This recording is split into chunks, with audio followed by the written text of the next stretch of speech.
Welcome to the green screen shootout, or a real quick and dirty test I did between a couple of good quality green screens to see if there really is any difference.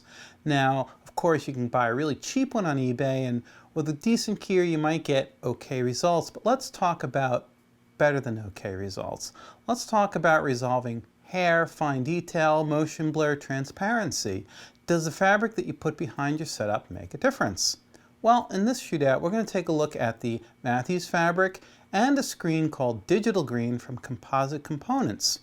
Is there a difference? Let's go check it out.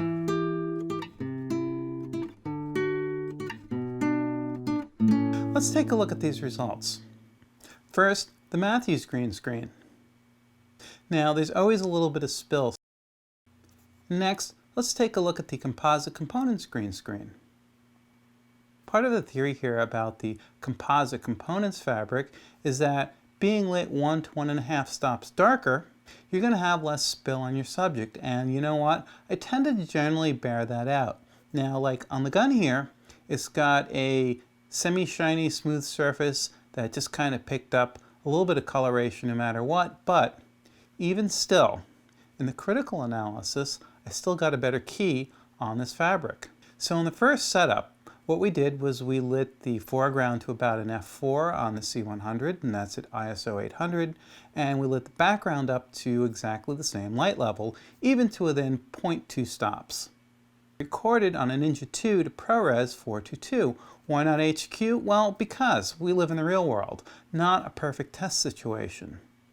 In fact, to make it a little more interesting, what I did was I used 2 different light sources on the background. In the perfect world, we would have used tungsten because that has the best CRI of any light source that we have commonly available. One side, I used one of my cheap LED panel lights with a bit of a green spike.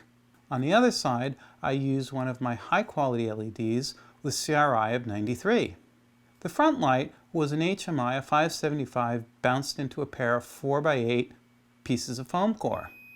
When we went to the composite components screen, I actually killed the backlights and found that the bounce light that we had hitting the foreground, there was about a 10-foot difference between the model and the background, lit us up at about 1.5 stops underneath the foreground, and I was perfect right off the bat. It also made it very even.